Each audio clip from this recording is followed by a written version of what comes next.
포기하면 얻는다라는 제목으로 말씀 전합니다. 포기하면 얻는다. 신앙생활뿐만 아니라 일상의 삶 속에서도 우리는 포기하라라는 이야기보다도 포기하지 말라라는 이야기를 더 많이 듣게 됩니다. 왜냐하면 포기하게 되면 그만큼 손해보고 잃게 되는 일들이 더 많이 생기기 때문에 그렇죠. 예를 들어 고3 수험생이 나는 이번 수능은 포기했어. 코로나19 때문에 공부도 잘 안 되고 나는 내년을 기약해야 되겠어 라고 이야기를 한다라면 이 수험생은 1년이라는 시간을 손해보게 되는 것이죠. 그리고 운동 경기 도중에도 그 경기를 포기하게 되면 패하게 되는, 그 경기에서 지게 되는 손해를 보게 되는 것입니다. 그리고 신앙 안에서도 역시 기도를 포기하고 또 영혼 구원하는 일을 포기하게 되면 그로 인한 손해가 따르는 것은 당연한 것입니다. 그래서 포기하지 말아야 된다라는 이야기를 더 많이 하게 되는 것이죠. 그런데 여러분, 포기하는 것에도 역설이 숨겨져 있는 것 알고 계십니까? 즉, 포기하면 손해보고 잃는다는 공식이 아니라 포기하면 오히려 이익을 보고 얻게 된다라는 것입니다. 지난 2019년 5월 3일에 커피 매니아들은 굉장히 흥분되는 일을 맞이하게 됩니다. 그 일이 어떤 일인가 하면 바로 미국의 대표적인 커피 업체인 블루보틀이라고 하는 업체가 우리나라에서도 처음으로 서울 성수동 자리에 오픈하게 되었기 때문입니다. 커피의 퀄리티를 중요하게 생각하는 업체였기 때문에 커피 매니아들은 평소에 이 커피를 맛보고 싶다면 미국 현지에 가서 직접 맛을 보거나 아니면 일본에 가서 먹어야 했던 그런 커피였습니다. 그런 기대감 속에 오픈하는 날 개점 직전 대기 줄이 무려 12,000명을 넘길 정도였다고 합니다. 그런데 블루보틀이 서울의 커피 거리로 알려진 이 성수동에 입점한다는 소식을 건물주들이 듣게 된 것입니다. 그래서 서로 자신의 상가에 블루보틀이 들어올 수 있게 하기 위한 전략을 선보였는데요. 그 중에 어떤 전략이 있는가 하면 임대료를 받지 않겠다는 것입니다. 사실 건물주 입장에서는 블루보틀이라고 하는 그런 큰 업체가 들어오게 되면 높은 임대료를 받을 수 있는 절호의 기회를 얻게 된 것입니다. 그러나 임대료를 포기하고 무료로 자신의 건물에 오픈을 하도록 했다라는 것입니다. 건물주의 이러한 전략의 목적이 무엇이었겠습니까? 굳이 임대료를 포기하고서라도 세계의 모든 커피 매니아들의 사랑을 받고 있는 커피 업체가 자신의 건물에 들어오게 되면 어떻게 됩니까? 자신의 건물의 가치가 상승하게 될 것이다라고 하는 그런 기대가 있었던 것이죠. 다시 말해 임대료를 포기함으로써 손해보는 것이 아니라 임대료를 포기함으로써 더 많은 것을 얻게 된 것입니다. 이처럼 절대 포기해서는 안 되는 영역이 있는 반면에 포기하면 얻어지는 것 역시 있다는 것을 오늘 이 아침에 기억할 수 있었으면 좋겠습니다. 오늘 본문에 등장하는 부자 관원은 자신이 가진 재물을 절대 포기하지 못했습니다. 그리고 그 결과 어떻게 되었습니까? 근심이 더 쌓여만 가게 된 것이죠. 예수님은 이 사람에게 자신이 가진 모든 재물을 포기하라라고 말씀하셨지만 부자 관원은 포기하지 못했던 것입니다. 만약 부자 관원이 자신의 재산을 포기했다면 더 귀한 영생뿐만 아니라 재산보다 소중한 하나님 나라의 가치를 발견할 수 있게 되었겠지만 재산을 포기하지 못한 결과 여전히 자신의 재산에 매이게 되는 근심만 더 커져가게 되는 것입니다. 오늘 저희들에게 주시는 교훈을 이 말씀을 통해서 한번 생각해 봤으면 좋겠는데요. 첫 번째는 많이 가진 것보다 반드시 가져야 할 것을 가지는 것이 더 중요하다라는 것입니다. 많이 갖는 것이 중요한 것이 아니라 반드시 있어야 할 것이 있는 것이 더 중요하다라는 것입니다. 본문의 18절과 23절입니다. 어떤 관리가 물어 이르되 선한 선생님이여 내가 무엇을 하여야 영생을 얻으리이까? 그 사람이 큰 부자이므로 이 말씀을 듣고 심히 근심하더라. 아멘. 요즘에 피규어라든지 프라모델을 조립해서 전시하고 필요에 따라서 서로 교환도 하고 판매도 하는 취미 시장이 점점 커지고 있는데요. 이 어린아이들을 뜻하는 키즈라고 하는 영어 단어와 성인을 뜻하는 어덜트라는 말의 합성어인 키덜트라는 말이 나온 지도 꽤 오랜 시간이 되었습니다. 이런 매니아들에게 있어서 절대 가치의 프라모델이 있습니다. 그것이 어떤 것입니까? 바로 한정판 프라모델입니다. 그래서 아무리 많은 피규어와 프라모델을 가지고 있다 할지라도 한정판을 가지고 있지 않다면 그들 사이에서는 그다지 큰 주목을 받지 못합니다. 이것은 프라모델뿐만 아닙니다. 운동화를 모으는 사람에게도 한정판으로 나온 모델이 참 중요한 가치가 되는 것이고, 명품 가방 중에서도 한정판이 있기 때문에 그 한정판을 구하기 위해 엄청난 수고와 노력을 아끼지 않는 그런 사람들이 있습니다. 그들이 그렇게 한정판에 집중하는 이유는 그만한 가치가 있기 때문이죠. 오늘 본문에 등장하는 부자 관원은 어땠을까요? 이 사람은 일단 관원이었습니다. 관원이었다는 것은 사회적인 신분이 꽤 높았다는 것을 의미하는 것이겠죠. 그리고 부자라고 오늘 성경은 이 사람에 대해서 소개하고 있습니다. 부자가 무엇입니까? 부족함 없이 살고 있다라는 것입니다. 또한 율법도 잘 지키고 있었기 때문에 주위에서는 이 사람을 향한 시선이 어땠겠어요? 모든 것을 갖춘 사람이라고 하는 그런 칭찬의 소리가 끊이지 않았을 것입니다. 부자일 뿐만 아니라 사회적으로 높은 신분인 관원이었고 율법까지 지키는 이 사람이었기 때문에 사회적으로 좋은 이미지를 가질 수밖에 없다는 것이죠.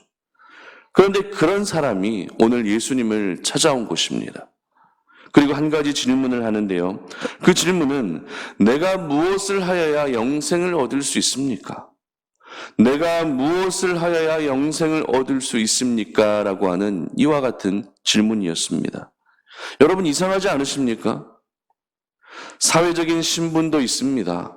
재산도 충분합니다. 그리고 사람들에게 보여지는 이미지까지 완벽합니다. 모든 것을 갖춘 사람이 무엇이 부족하다고 오늘 예수님을 찾아와서 영생에 대해서 질문했을까요? 저희들은 오늘 예수님을 찾아온 이 부자 관원의 모습을 통해서 아무리 많은 것을 가지고 있다 할지라도 정작 반드시 가져야 할 것을 가지지 못하면 끊임없는 목마름, 끊임없는 갈증, 끊임없는 공허함이 생길 수밖에 없다는 것을 깨닫게 됩니다. 많이 가진 것이 모든 것을 해결해 주는 것이 결코 아니었습니다. 많이 가졌다고 해서 행복한 것이 결코 아니었다는 것입니다. 그렇다면 오늘 이 부자 관원에게 정말 필요한 것은 무엇이었을까요? 오늘 이 부자 관원에게 반드시 있어야 할 것은 무엇이었습니까? 그것은 바로 예수 그리스도였습니다. 예수님이 없는 사회적인 높은 신분, 예수님이 없는 많은 재물, 예수님이 없는 좋은 이미지는 오히려 이 사람을 더욱더 공허한 상태로 만들었던 것입니다. 그런데 이 부자 관원에게도 이 반드시 필요했던 예수님을 자신의 삶과 중심에 모시기 위해서 필요한 것이 한 가지 있었습니다. 이 부자 관원이 여러 가지 많은 것을 가지고 있었지만 정작 있어야 할 예수님을 자신의 삶과 중심에 모시기 위해 필요했던 것, 그것이 무엇입니까? 자신이 가지고 있었던 모든 것을 다 포기하는 것입니다. 세상에 존재하는 각종 한정판은 그만큼 수고하고 그만큼 시간을 들이게 되면 굳이 포기하지 않아도 더 얻을 수 있습니다. 그러나 영적인 한정판이신 우리 예수님은 자신의 것을 포기하는 사람만이 가까이 할 수 있고 따를 수 있으며 또 얻을 수 있는 것입니다. 그러므로 남들보다 더 많이 가지기 위한 것에 공을 들이지 않으시기를 바랍니다. 신앙 안에서는 많이 가진 것보다 무엇이 더 중요하다고요? 반드시 가져야 할 것을 가지는 것이 더 중요한 것입니다. 아무리 10가지 은사를 가지고 있다 할지라도 그 안에 예수님이 계시지 않으면 은사를 사용할 때마다 공허함이 생길 수밖에 없는 것입니다. 하지만 나는 아무런 은사가 없어도 내 안에 예수님이 계시다면 결코 공허함은 생기지 않는 것이죠. 그러므로 여러분이 가지신 세상의 것을 이제는 하나둘씩 내려놓으시기를 바랍니다. 하나둘씩 포기할 수 있기를 바랍니다. 그보다 더 귀하신 우리 예수님을 이제는 소유할 수 있기를 바랍니다. 많이 가졌다고 구원을 얻는 것이 아니라 꼭 있어야 할 것을 가진 사람이 구원을 얻는 것입니다. 꼭 있어야 할 것은 바로 우리 예수 그리스도이심을 믿으시기를 바랍니다. 그래서 내가 재물은 부족하고 사회적인 신분은 낮고 말씀도 제대로 지키지 못하는 죄인이라 할지라도 내 안에 예수님이 살아계시다면 그것으로 만족할 수 있는 하나님 나라의 부자들이 되시기를 주님의 이름으로 축복합니다. 두 번째로, 하나님은 포기하는 자에게 더 좋은 것을 주신다라는 것입니다. 우리 하나님은 포기하는 자에게 더 좋은 것을 주시는 분이십니다. 22절 보시기 바랍니다. 예수께서 이 말을 들으시고 이르시되 내게 아직도 한 가지 부족한 것이 있으니 내게 있는 것을 다 팔아 가난한 자들에게 나눠 주라. 그리하면 하늘에서 내게 보화가 있으리라. 그리고 와서 나를 따르라 하시니. 아멘. 포기하는 것은 분명 희생이 따르는 일입니다. 포기하면 아픕니다. 그래서 사람들은 포기하고 싶어 하지 않습니다. 그러나 거듭 말씀드리지만 포기해야 할 것은 또 포기해야 됩니다. 왜냐하면 포기해야 내가 살 수 있기 때문입니다. 만약 보물상자를 안고 물에 빠졌을 때 그 보물상자를 계속 끌어안고 있으면 어떻게 됩니까? 물속에 가라앉을 수밖에 없죠. 하지만 보물상자를 포기하게 되면 내가 살 수 있는 것입니다. 그래서 믿음이란 얼마나 잘 포기하느냐의 문제라 할 수도 있는 것 같아요. 왜냐하면 포기하는 것에 익숙한 사람은 내가 가진 것보다, 내가 소유하고 있는 것보다 하나님이 더 귀하다라는 것을 알고 있기 때문입니다. 여러분, 오늘 이 아침에 여러분들에게 도전하고 싶습니다. 포기하는 것이 어색하고 또 힘들고 아파도 내가 가진 것을 이제는 하나둘씩 포기할 수 있기를 바랍니다. 내 손에 움켜쥐고 있던 것들, 내 힘으로 무언가 하려고 했던 모든 것을 이제는 내려놓고 포기할 수 있기를 바랍니다. 여러분, 믿음 안에서 포기하는 것은요, 이제 모든 것을 내가 손 떼고 그냥 관망만 하고 있는 것이 아닙니다. 믿음 안에서 포기하는 것이란 무엇입니까? 바로 우리 하나님께 모든 것을 맡기고 하나님이 우선순위가 되는 것이 믿음 안에서 포기하는 것입니다. 그렇기 때문에 포기하는 자에게는 우리 하나님께서 반드시 더 귀하고 값진 것으로, 더 좋은 것으로 주시는 줄 믿으시기를 바랍니다. 오늘 예수님은 부자 관원이 자신의 재물을 가난한 자들에게 포기하고 나눠줬다라면 하늘에서 보화가 있을 것이다라고 말씀하시죠. 이와 같은 말씀을 하신 이유는 이 사람이 율법을 정말 잘 지켰기 때문에, 율법을 잘 지켰다면 율법의 정신까지 바로 알고 있을 것이다라고 생각했기 때문입니다. 자신은 분명 율법을 잘 지킨다고 이야기했습니다. 그래서 예수님은 율법을 잘 지키고 있기 때문에 율법 정신을 너는 잘 알고 있겠구나라고 생각하시면서 가난한 자들에게 네가 가진 것을 나눠주더라고 이야기하셨던 것이죠. 그렇다면 그 율법 정신, 율법의 정신이란 무엇이겠습니까? 바로 재물보다 하나님을 더 사랑하는 것입니다. 그리고 가난한 이웃들을 돌아보는 것이 하나님께서 주신 그 율법 속에 기록되어진 정신이라는 것입니다. 율법을 지키면 이와 같은 사실은 자연스럽게 알게 되는 것이지만 오늘 부자 관원은 율법을 지킬 줄만 알 뿐 그 정신은 전혀 모르고 있었던 것이죠. 그리고 이어서 베드로를 향해서 예수님께서는 어떻게 이야기하십니까? 하나님의 나라를 위해 집이나 아내나 형제나 부모를 버린다면 현세에는 여러 배를 받고 내세에는 영생을 받을 것이다 라고 또 약속하시죠. 이것이 바로 우리 하나님이십니다. 하나님은 포기하는 자에게 더 좋은 것을 주시는 분이십니다. 우리 하나님은 포기하는 자에게 현세뿐만 아니라 내세까지 책임져 주시는 분이심을 믿으시기를 바랍니다. 그렇다면 왜 우리 하나님은 포기하는 자에게 더 귀한 것을 주실까요? 포기하는 자에게 귀한 것을 주시는 이유가 무엇이겠습니까? 그 이유는 하나님이 먼저 독생자 예수님을 포기해 보셨기 때문에 그렇습니다. 사랑하는 것을, 그토록 아끼는 것을 포기했을 때 찾아오게 되는 그 상실감과 허무함과 허전함을 우리 하나님이 누구보다도 잘 알고 계시기 때문입니다. 그래서 히브리서 4장 15절 상반절에서는 우리 대제사장은 우리의 연약함을 동정할 수 없는 분이 아니다라고 기록하고 있는 것입니다. 그렇습니다. 우리 하나님은 저희들이 이 땅에서 겪고 있는 모든 아픔과 고통을 다 알고 계실 뿐만 아니라 아끼던 것을 포기했을 때 찾아오는 그 상실감마저도 동정해 주시는 분이십니다.